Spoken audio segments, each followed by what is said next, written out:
Hello everyone and welcome to episode number 17 of my occasional series Practical EdTech Live, where I answer the questions that I have received in the last week or so in my email, on Twitter, and on Facebook. As always, I have a Facebook live feed going and a YouTube live feed going as well, and feel free to put in any questions you have at any point during the broadcast, and I'll be happy to answer them on the fly. As always, you can always just send me an email too. And I'm coming to you from my office in the barn that still has not been finished. It's starting to become like the elevator in Big Bang Theory right now.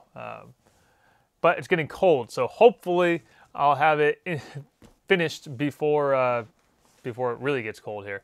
It was 41 degrees the other morning. So anyway, let's get into it. So some of the questions I had in advance. First of all, this one didn't come with a name, or I forgot to write down the name, which is actually the real problem. I'm a second grade teacher in a public school. Recently, my projector broke and was replaced with a huge TV monitor. Can you direct me to an app or a way to write on my old laptop so it will show on my screen? So that's kind of a bummer. So a couple of options here that you could pursue. I don't know what kind of laptop you have. If it's a touchscreen laptop, that's going to be your option for writing on it. But you can always get a Wacom tablet for writing and projecting that on your screen. Now, in terms of projecting your laptop to your TV monitor, probably the easiest option would be to get a Chromecast. They're relatively inexpensive. I think they're about $35 to $45 now to get a Chromecast, and that'd probably be your cheapest option without using cords. Otherwise, you might just use an HDMI to HDMI connection, or depending on your laptop, it might be a VGA to HDMI connection. Again, relatively inexpensive. I'd go with the Chromecast option though, so I didn't have to be tethered to that TV as I move around the classroom. All right. Next question came from Scott. First and foremost, thanks for all you put out there on a daily basis. Not sure how many thank you, but I know I and my students benefit from it. Thanks, Scott. Scott goes on to say, I feel I'm a pretty tech-savvy guy, but I cannot get my classes imported from Classroom to Jozu, the add-on for Google Docs. I have a feeling my Google administrator has to do something. If so, what specifically should I ask him to do? So, Scott, it sounds like you're trying to use the Jozu app as opposed to the Jozu add-on itself. If you're trying to use the app, your administrator does have to install that as part of your G Suite for Education domain. It's free, but they have to go into the Google Apps Marketplace and install it for your domain if you want to use it that way. Otherwise, you should be able to just import by using the Jozu add-on. One little quirk that I've discovered is that I have to have my roster set up entirely in my Google Classroom before I can get it to import correctly into Jozu. So check it out. And for folks who haven't seen the Jozu add-on for Google Docs, it is a great way to store a huge set of canned comments to use in your Google Docs when you're giving feedback to kids. All right, another Google question. I get a lot of Google questions. So this one came from Shalva, who says, for the first time, I created and posted Google calendars for each of my classes for the coming year with the intention of listing class events on each calendar. Great idea. I did it myself for years that way. We don't use Google Suite in our school, so it's all coming from my personal account. Again, did it that way myself for years. So a couple of questions. If I set a reminder for events in those calendars, will the parents and pupils get it too, or will it only influence me? Yes, it only will influence you. If you set reminders for yourself, if you set reminders in your personal account, you're the only one who's going to get those reminders. So they're not getting pushed out to everybody else. The second question, is there a way to have events that I put in each separate calendar automatically copy into one central calendar for me so I don't have to look at 5 different calendars. Yeah, so what you can do here, Shelva, is you can create just one calendar for yourself and then copy those events out to the individual classes. So let's say I'm teaching 4 sections of U.S. history. Right?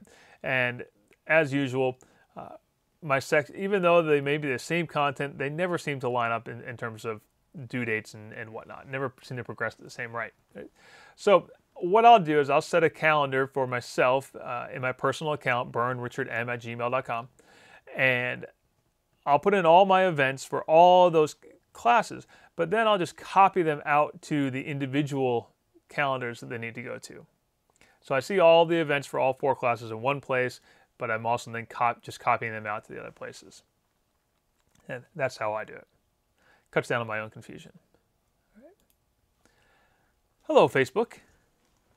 Thanks for signing in there. All right, so let's see, where were we? Another Brian, 2 different Brians. The first Brian, I don't know, oh no, I'm sorry, it was Scott and Brian. Never mind. I take it back. Just one Brian. Brian from Northern says, hey Richard, this is Brian from Northern California. Quick question. Do you know of a site that will collect student voice recordings and place them all in one file, much like Flipgrid does with video recordings? So Scott and I emailed back and forth about this earlier over the weekend. I'm sorry, Brian. I don't know why I keep calling you Scott. Sorry, Brian. Brian and I emailed back and forth on this, and the solution that I presented was to try using Anchor.fm. Now, Anchor.fm does require you to install the app either on your Android or your iPhone. But what it does is it lets me create a recording and then have students, or anyone really, reply to my recording using their voices through the app. And they essentially appear as comments would appear on a blog post, but they're voice comments that are in response to my original voice recording.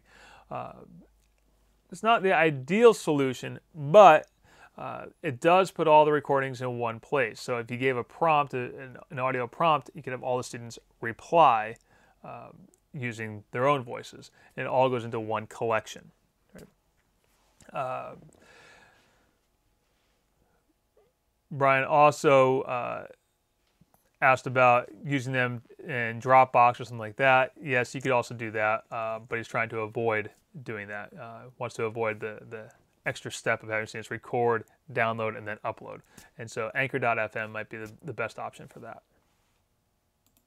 Okay. All right.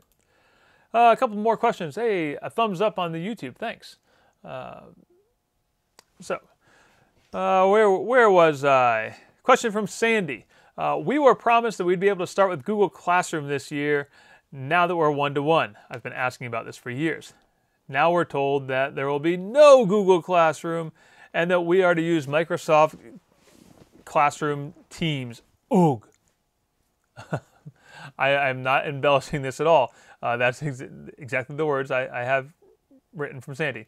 Do you have any suggestions on where to find ideas to get started? Everything I've learned makes me feel that it's not user-friendly choice for 9 to 11-year-olds, but administration is adamant. Any advice you can give? So I directed Sandy to my buddy Jeff Bradbury's TeacherCast YouTube channel. Jeff has done a lot of work with Microsoft, does a lot of tutorials on how to use Microsoft products in your classroom. And so I would check out TeacherCast on YouTube. Jeff has a lot of tutorials there. Some of them are quite long, so you might need to set aside a little bit of time to watch them all the way through. But Jeff has some great stuff there. And tell him I sent you, by the way. Hey, Jeff. And finally, this one came in on Twitter, and I unfortunately forgot to write down who sent this to me. And it was, I saw your blog post about Loom. Do you prefer that over Screencastify or others? So Loom is a relatively new to me anyway, screencasting tool that you can use on your Chromebook or on any device that has the Chrome web browser. I like it. It's a nice tool for capturing your webcam. One of the troubles with a lot of Chromebooks is there's not a convenient way to capture your webcam. So Loom makes that easy. The other thing that I really like about Loom, and I didn't mention this in my blog post because I only discovered it after I wrote the blog post, is that you can have Loom work inside your Gmail or your Google Mail for your G Suite account, which means you can quickly attach a video to your email message. So for example, let's say I get an email from someone asking me how to make a blog setting private, right? Rather than linking to a video that I have on YouTube or making it, I can just launch Loom, make that quick screencast and send it off as an attachment. So that's kind of neat. Otherwise, do I have a preference for over Screencastify? No. Works just as well. They all seem to work about the same for me. Nimbus Screenshot's the one that I use more than any other on my own personal Chromebook, and that's just because I kind of like the way that it handles the recordings in terms of very simple for me to download them if I want to use them somewhere else. So, but otherwise they're all pretty good options. So that's the neat thing about Loom, is that it attaches to your email easily. All right, well, I just talked to Blue Streak. If you're interested in learning more about video, by the way, I'm doing a webinar in about 45 minutes from now on quick and powerful video projects, and we'll talk about some ways you can use video in your classroom. Besides just screencasting, we'll look at some stop motion videos, and we'll look at some other ways that we can make videos with kids, and particularly we're going to do some planning of the projects and how to use other people's media in our own projects. So, thanks for joining me. I'll do this again next week. I'll try to announce it in advance next week so that more people can join in. And as always, send me your questions. I'm happy to answer them. I love answering them.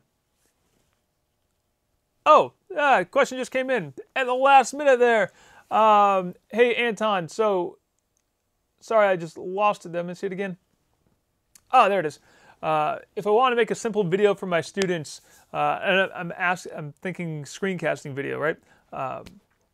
Loom that I just mentioned, great. If you're on a desktop computer, so Windows or a Mac computer, I use Screencast-O-Matic a lot. That's the one I use on my desktop all the time. So that's a great one for a simple video.